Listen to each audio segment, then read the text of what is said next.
Namaskar, I am Dr. Nalini Avinash Wagmare, working as an Associate Professor at Tilak Maharashtra Vidyapith, Pune.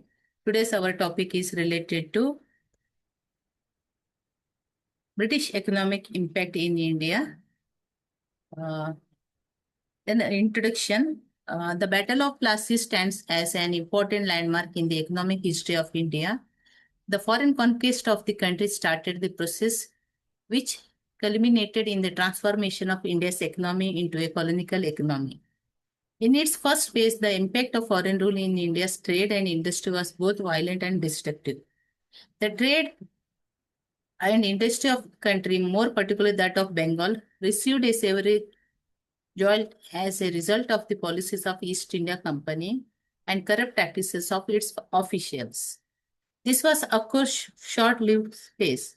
By the end of the 18th century, British rule had been established in large parts of the country and had come to stay. Britain therefore came to look upon India as her colony, which had to be developed in the imperialist interest. Then the overriding constraint on the process of development was to be the interest of the British manufacturer. So whatever British policies, British rule, they wanted to profit more.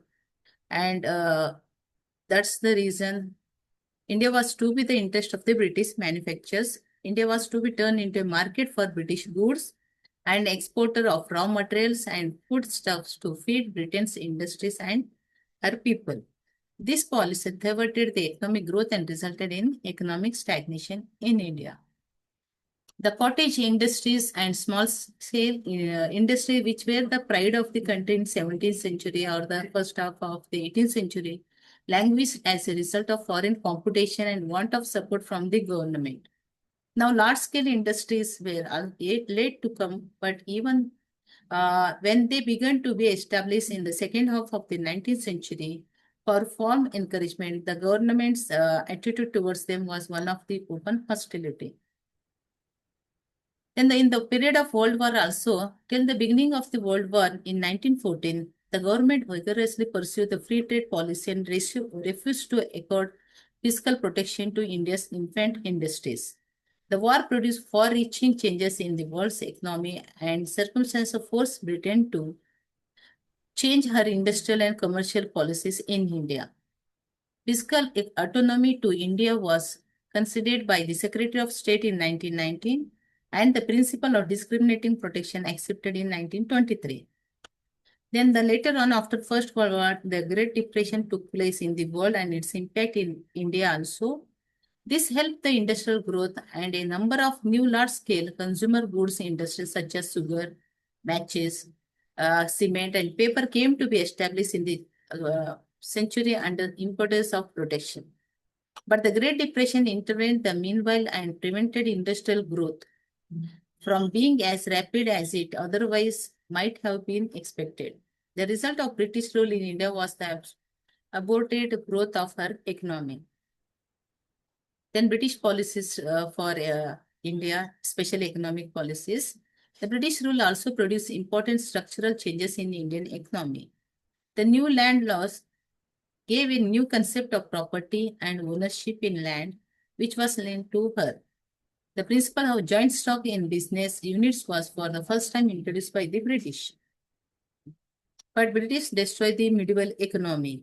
A unified currency system for the whole country, monetarization of India's rural economy, substitution of commercial for food crops in agriculture, a network of railways and telegraphs all over the country, an enormous increase in India's export trade, and emergence of a new class structure were some of the important contribution of British rule in India's economy.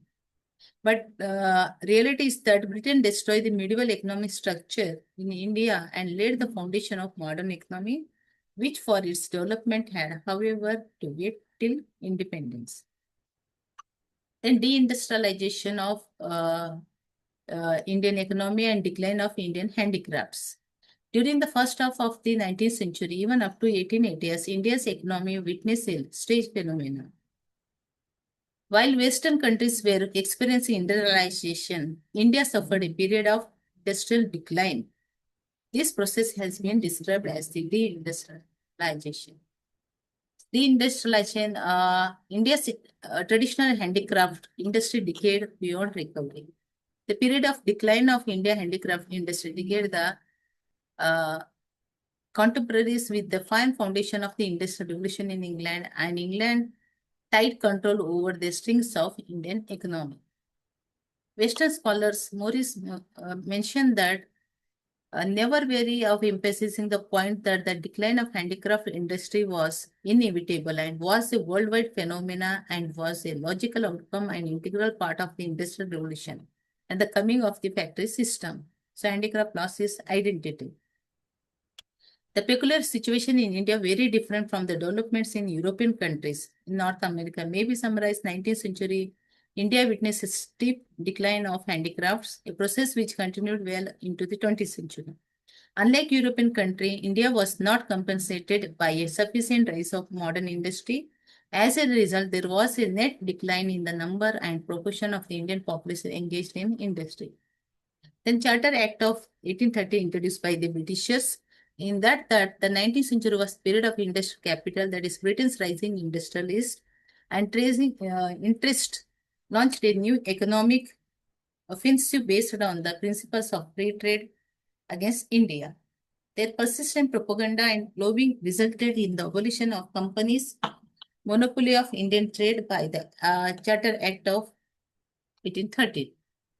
A change came in the character of Indo-British trade. So for India had been chiefly an exporting country, now onwards it became an importing country. English trade and cotton stuffs flooded Indian markets, spelling ruination of India's weaving industry. Then in 1835, Lord William Bentinck mentioned that the misery hardly finds a parallel in the history of commerce. The bones of the cotton weavers are placing the plains of India. In a similar vein, Karl Marx, a shrewd contemporary, observed that it was a British intruder who broke up the Indian handloom and destroyed the spinning wheel. Then England began with depriving the Indian cottons from the European market.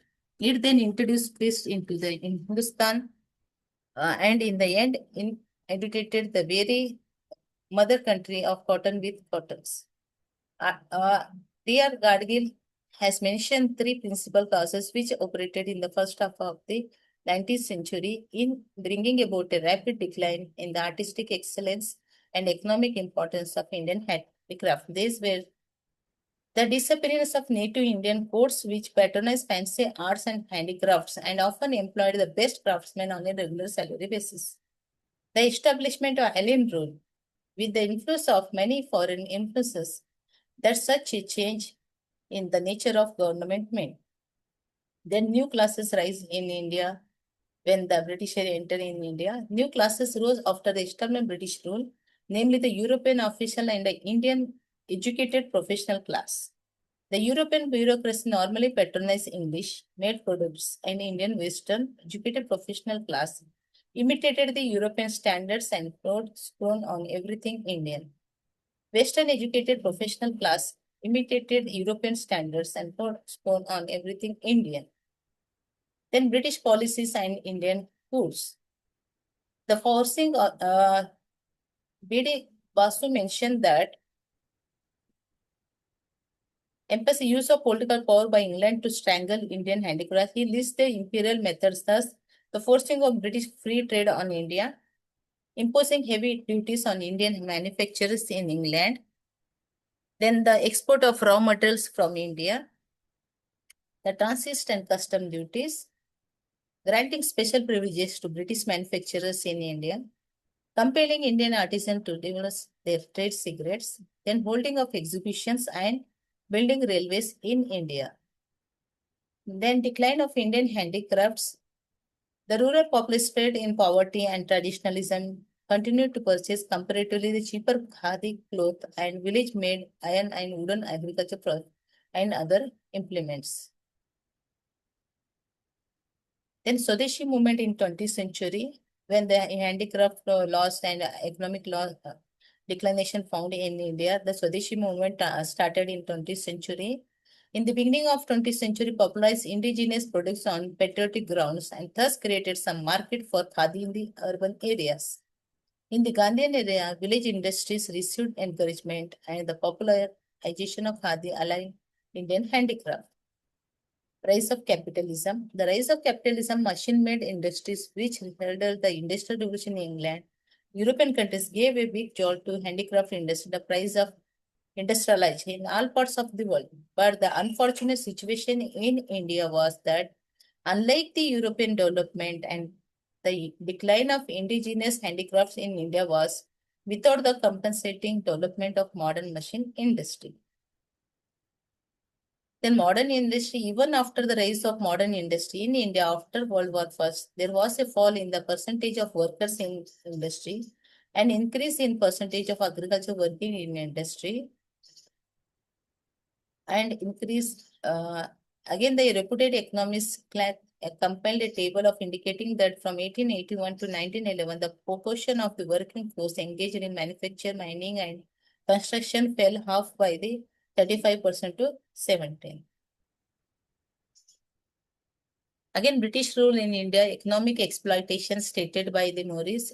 He stated that Indian national writers and publicists and instead argued that colonial rule probably stimulated economic activity in India in a way which had never been possible before, and that the handloom weavers were at least no fewer in number, no worse off economically at the end of the period than at the beginning, and possibly absolute growth occurred. Thomer also mentioned that the workers engaged in agriculture and manufacture expect to come to the conclusion that the industrial distribution of modern working force in 1831 stood still. All the same, they considered a probably major shift from industry to agriculture happened sometime between 1850 to 1880. Then deindustrialization slogan started in India. A recurrent theme of national writers of all shades of opinion, like moderates, extremists, and Gandhi, was that Britain developed those aspects of Indian economy like railways, ports, irrigation developments, which subserved the economic interest of industrial Britain and ignored and even thwarted the growth of modern industry within India. During our freedom struggle, the slogans of deindustrialization and the British policy in differences to Indian industrial development became a rallying slogan in anti-colonial struggle. So whatever the Britishers introduced here, railways and all other things only for their benefit. Then ruralization of Indian economy with deindustrializing Indian economy tended to become more and more agriculture. Millions of manufacturing classes in industrial towns like Dhaka, Murshidabad, Surat, and other places were rendered jobless and drifted from towns to villages for a livelihood. Then peasantry, thus increasing dependency of population on agriculture for subsistence and slight of the Indian economy on production, agriculture goods and raw materials to the neglect of industrial development has been described as a trend towards ruralization or peasantization of Indian economy. British writers of 19th centuries took pride in describing India as traditionally an agricultural country. Then British policies towards India. The British deliberately adopted such policy which ruined the competing handicrafts of India. It then helped develop the agricultural resources of India to make it an agricultural form of industrialized Britain. Then again, the Court of Directors desired the company's agents in Bengal to encourage the manufacture of raw silk and discourage manufacture silk fabrics. This object was to be achieved by forcing the silk vendors to work in the company's factories and prohibit them for working in their homes. Then commercializing this policy of compulsion come encouragement. A select committee of the House of Commons in 1783 designed a perfect plan for to change the whole face of that industrial country in order to render it a field of produce of crude materials subsequent to the manufacture of Great Britain. Then British colonial exploitation in India, Industrial Revolution had brought a change in the pattern of England's economic development, its factories and markets for the sale of her industrial produce. This development called for a change in the methods of British colonial exploitation in India, and the need was felt to replace mercantile capitalism by free trade capitalism. The abolition of the company's monopoly of trade with India by Charter Act 1813 and winding up of its commercial business. by Charter Act 1833 should be viewed in the backdrop of these developments. Then in the Charter Act of 1833, removed all restriction on European immigration and acquisition of landed property in India, and British capital flowed to develop India's plantation industry in tea, coffee, and jute cultivation. The government of India provided adequate facilities to British now. Then again, the Assam tea plants also started. Then again, the overpressure on agriculture. Overpressure on agriculture created serious deterioration in Indian economy apart from creating serious problem in the agrarian sector. The increase in the number of or persons in agriculture did not mean increase in agriculture production, but impoverishment of the rural masses. Then the number of factors, historical, political, economic, and social, blocked the modernization of Indian agriculture and worked as a built-in depressor. The stagnation in Indian agriculture production amidst increasing population accounted for recurring famines and increasing poverty in the 19th and the first half of the 20th century. Then impoverishment of the peasantry also. The peasant was progressively impoverished under the British rule, in spite of the fact that he was now free of internal wars. His material condition deteriorated and he steadily sank into poverty day by day. Then British also introduced the land policies related to not did empowerment occur later in both the permanently and the temporarily settled Jamindari areas. The lot of the peasants remain uneven. They were left to the mercies of the Jamindars who raised rents to unbearable limits, compelled them to pay illegal dues and to perform forced labor or beggar and oppress them in diverse other ways. Then the British policy, heavy assessment land was one of the main causes of growth of poverty and deterioration of the agriculture in the 19th century. Even the condition of cultivated rice were in Mahalwari areas was no better.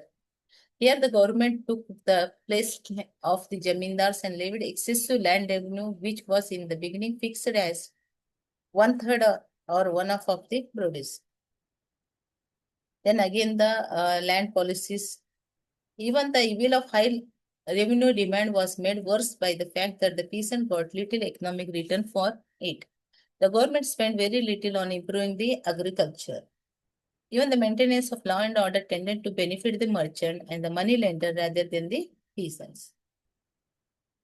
Then again, the harmful effects on an excessive land revenue demand were further heightened by a rigid manner of the collection. Land revenue had to be paid properly on the fixed rates, even if the harvest had been below normal and failed completely, but they have to pay money to British government. Then the money, more often the inability to pay revenue draw the peasant to borrow money at high rates of interest from the money lender. He preferred getting into debt by mortgaging his land to a money lender or to a rich peasant neighboring to losing his outright. He was also forced to go to the moneylender whenever he found it impossible to make his own two ends meet.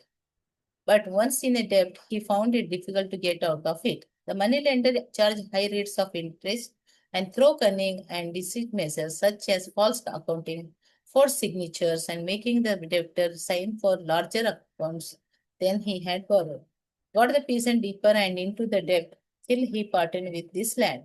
So again, the money lender also harassed the peasants.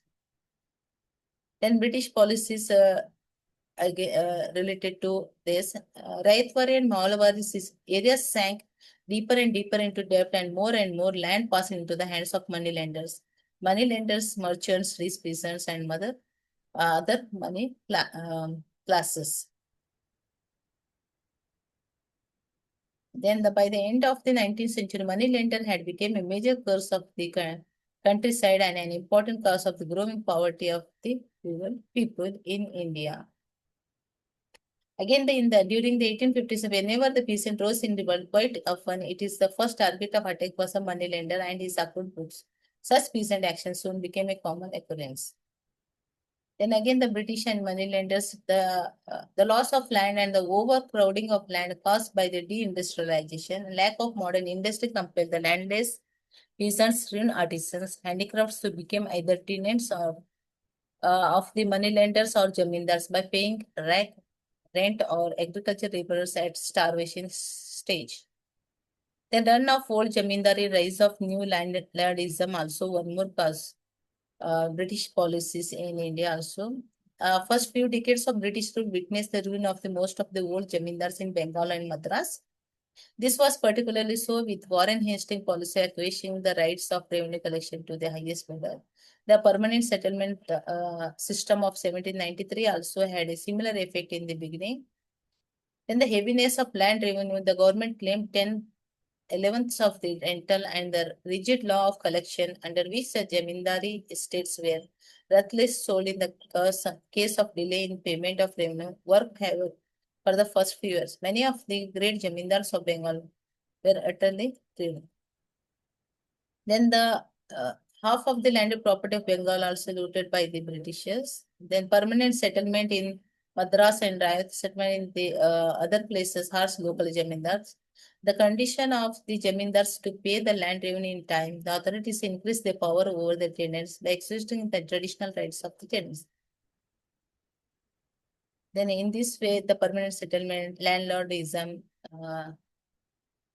then the extremely harmful consequence of the rise and growth of jamindars and landlords as the political role they played during India's struggle for independence. Along with the princes of protected states, they became the chief political supporters of foreign rulers and opposed the rising national movement. Realizing that they owed their existence to British rule and they tried hard to maintain and persist in it. Then stagnation, deterioration of agriculture.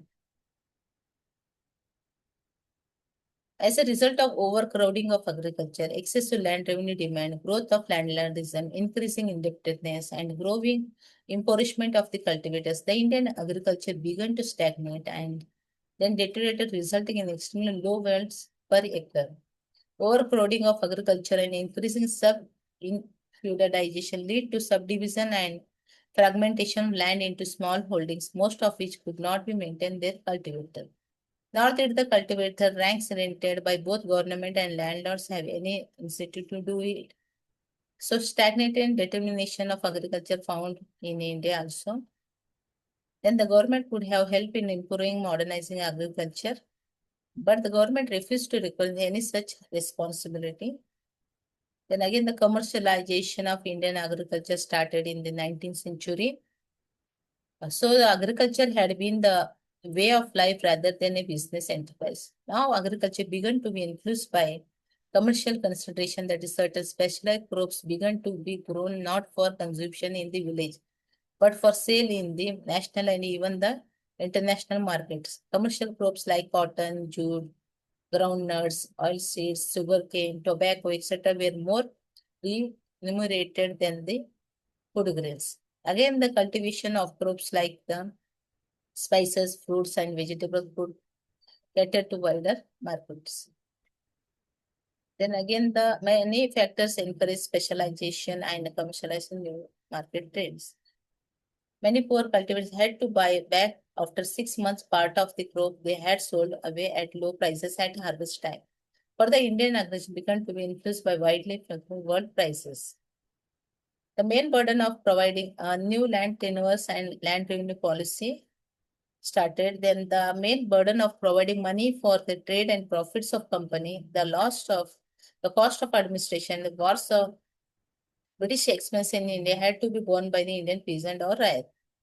The Indian state had, since times immemorial, taken a part of the agricultural produce as land revenue. The permanent settlement system, the Rayatwari system, the Mahalwari system, the British by making land a commodity which could be freely bought and sold introduced a fundamental change in the existing land system of the country. The stability and the continuity of the Indian villages were shaken. In fact, the entire structure of rural society began to break up. Then disintegration of village economy also started in this time. The introduction concept private property in land turned into a land market. Fundamentally changes came in the social relationship. New social classes like landlord, trader, money lenders, landed generity showed into importance. The class of rural prolet the poor peasant proprietor, the subtenant, the agricultural labor multiplied in the number. So later on, the drain of wealth, the constant of flow of wealth from India to England, for which India did not get an adequate economic, commercial, or material return, has been described by the Indian uh, economists, leaders and economists as drain of wealth from India. The drain of wealth was interpreted as an indirect tribute extracted by Imperial Britain from India year after year.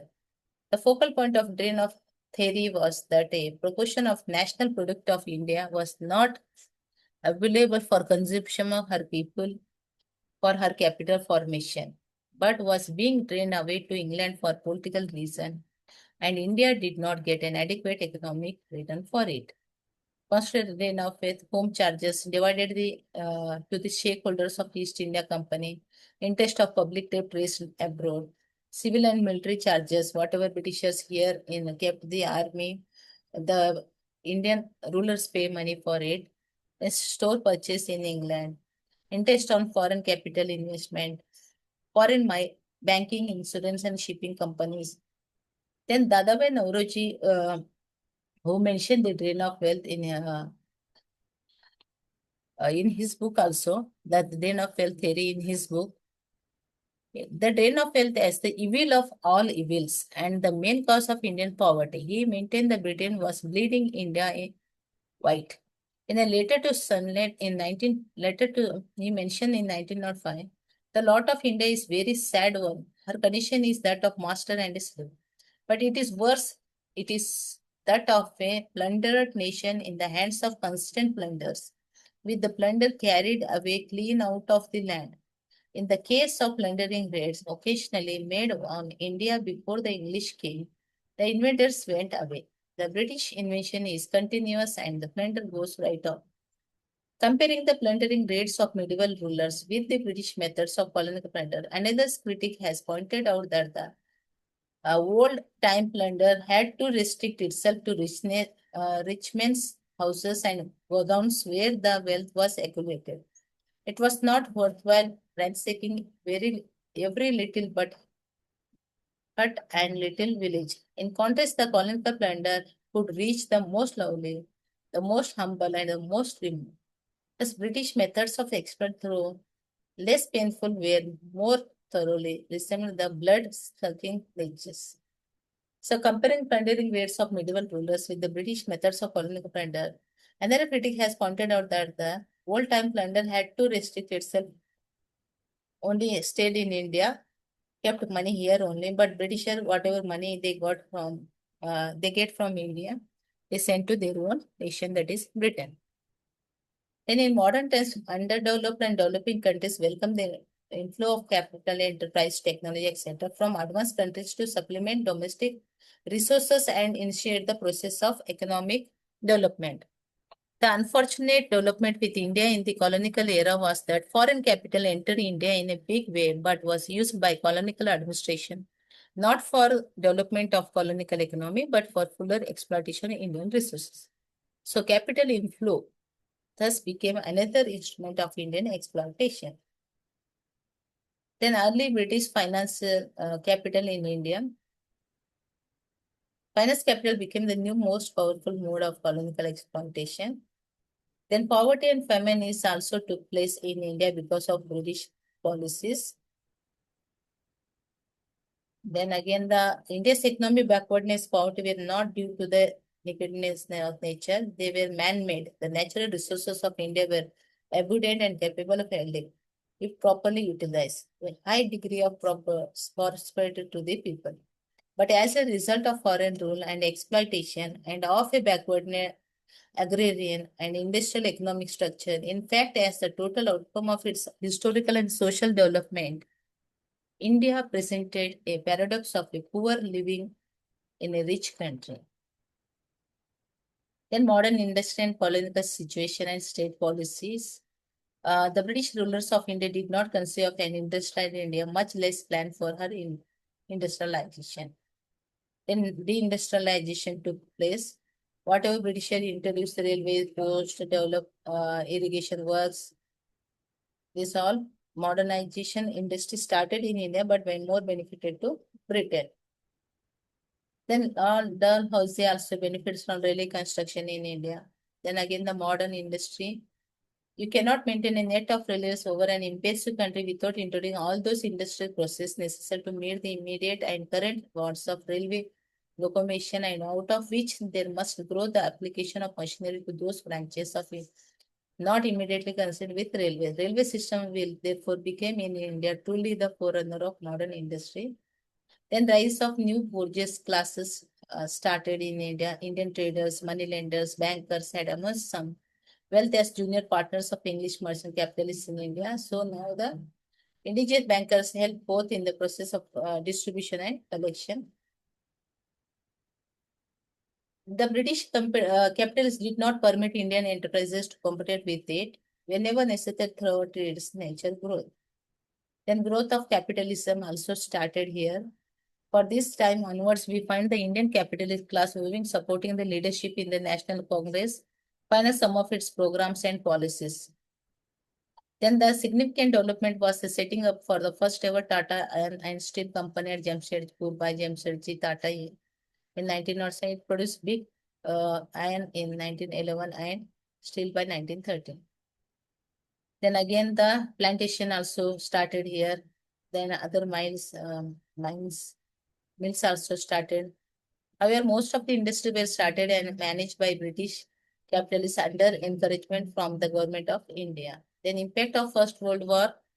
The First World War proved a boon for Indian industry and gave Indian industry some sort of a protection against foreign competition.